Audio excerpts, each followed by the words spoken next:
I stood at the edge of the grave wrapped in black silk that felt too light for the weight pressing on my chest.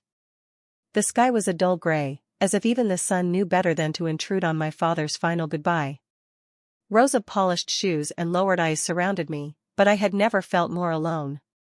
My father's coffin lay before us, dark wood, flawless, expensive. Exactly the kind of exit a man like him would have planned. People whispered about his legacy, about numbers and power, as if money could soften death. They spoke in careful tones, respectful on the surface, hungry underneath. I heard his name spoken with admiration, envy, and fear, but never with understanding. No one here truly knew him. No one except me. I was the daughter who stayed when things fell apart. While others came and went, I remained, quiet, observant, useful. I learned early that love in our family was measured by usefulness, not affection. My father taught me balance sheets before bedtime stories, discipline before comfort. I didn't resent him for it. I wanted his approval the way some girls wanted fairy tales. My brother arrived late, as usual, dressed perfectly, grief-rehearsed. His wife clung to his arm, her eyes scanning the crowd as if this were a social event instead of a funeral. She wore designer black and diamonds that caught the light shamelessly. Even in mourning, she wanted to be seen. As the priest spoke, my thoughts drifted backward, long nights in my father's office, the smell of coffee and ink, his voice low and sharp as he tested my understanding. I remembered fixing mistakes that were never mine, cleaning up disasters caused by people who shared my blood but not my sense of responsibility. I remembered promises made to me in silence, never spoken aloud but felt in the way he trusted me with things he trusted no one else with. When the prayer ended and people began to move, she stepped closer. Too close. Her perfume was strong, deliberate. She leaned in, lips barely curved, and said softly, but not softly enough. "Your husband gets the company. And the 600 million. The words sliced through the air like glass. I felt heads turn. Felt judgment land on me in waves. Pity. Curiosity. Some even smiled, as if this were a happy ending I hadn't earned. For a moment, the world stood still. And in that impossible silence, I heard something that made my breath catch. A sound so familiar, so unmistakable, it nearly broke me. My father chuckled. Not loudly. Not mockingly. Just a quiet, knowing laugh, deep, satisfied. The kind he used when someone underestimated him. Or when they thought they had won before the game had even begun. I swallowed hard and looked at the coffin. My sister-in-law straightened, pleased with herself. My brother stared at the ground. No one else noticed. But I did. And in that moment, standing between grief and truth, I understood something clearly for the first time. My father had planned this ending carefully. And the story everyone believed was never the real one. Grief does strange things to people. For some, it softens them. For others, it sharpens the hunger they've always carried. In the days after my father's funeral, I watched that hunger surface in polite smiles, in sudden phone calls, in the way people spoke to me as if I had already lost something. They assumed I was standing on the edge of irrelevance, waiting to be told what would be left for me. My brother moved through those days like a man already crowned. He didn't say it out loud, but he didn't have to. The confidence sat on his shoulders, heavy and unearned. Family friends patted his back and told him how proud our father would have been. Investors sent condolences directly to him, not realizing how little he had ever touched the machinery that kept the company alive. His wife, my sister-in-law, didn't bother hiding her victory. She spoke openly about future plans, about expanding offices, about how exhausting it would be to manage such a massive empire. She said it all in front of me, as if I were furniture. Perhaps that's what I had always been to her, useful, quiet, invisible. What none of them remembered, or maybe never noticed, was how often my father's door closed behind me, not them. I had sat at his desk while he rubbed his temples, signing documents when his hands shook too badly to hold a pen. I had been the one to call lawyers in the middle of the night, to calm shareholders when rumors spread, to undo the damage my brother caused with careless decisions and expensive mistakes. I never took credit. I never demanded recognition. My father didn't raise me to boast, he raised me to endure. He believed the strongest pillars stood unseen, holding everything upright while others enjoyed the view. At night, alone in my house, I replayed memories I had buried for years. The day my brother nearly lost a major client and my father handed me the phone without a word. The quiet nod I received afterward. The trust that passed between us without applause or witnesses. Still, the world outside my memories told a different story. People looked at my husband with new interest. Some congratulated him awkwardly, others studied him as if measuring his worth. He accepted it all with grace, but I saw the discomfort in his eyes. He knew what they didn't, that power had never belonged to him, and never would. My sister-in-law called me one afternoon, her voice sweet as poison. She spoke about unity, about keeping the family close, about how lucky I was that my husband would benefit from my father's success. I listened quietly, letting her speak until she revealed exactly who she was, someone who mistook inheritance for intelligence.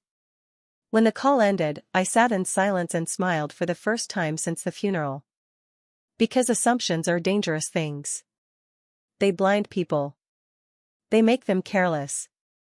And my father had built his entire empire by letting others believe exactly what they wanted, right up until the moment the truth was revealed.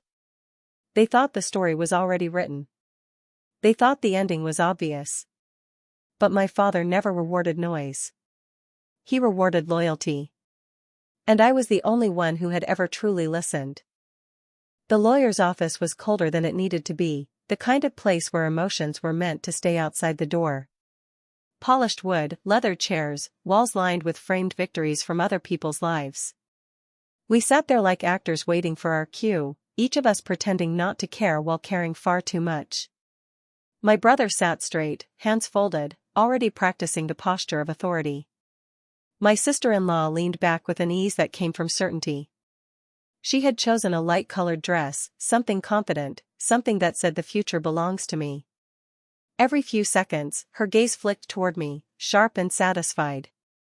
I kept my eyes on the table. The lawyer cleared his throat and began to read. My father's name filled the room, heavy and final. The first few pages were predictable: properties, trusts, charitable foundations. My sister-in-law nodded along, her smile growing with every familiar word. Then came the part everyone was waiting for. The company. The lawyer spoke slowly, deliberately. Control of the company, operational authority, voting rights. I felt my brother tense beside his wife. My husband's name was mentioned, just as she had bragged at the funeral. I heard a quiet inhale from across the table, victory breathing itself into the room. But the sentence did not end where they expected it to. My husband was named as trustee. A legal guardian. A protective structure designed to shield, not to rule. The lawyer continued, explaining that all authority exercised by the trustee must follow written directives already filed with the firm. Directives signed by me. The room shifted. My sister-in-law's smile faltered, just slightly, like a crack in glass.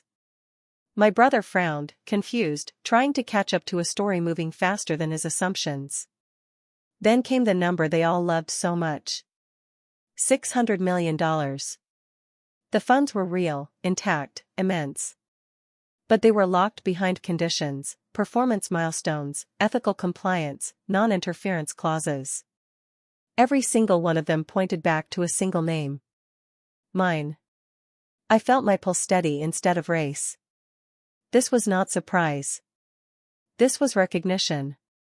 The lawyer turned another page and delivered the final blow in my father's calm, precise language. Any attempt to contest the will would result in immediate forfeiture of all remaining benefits, including stipends, properties, and advisory roles. Silence swallowed the room whole.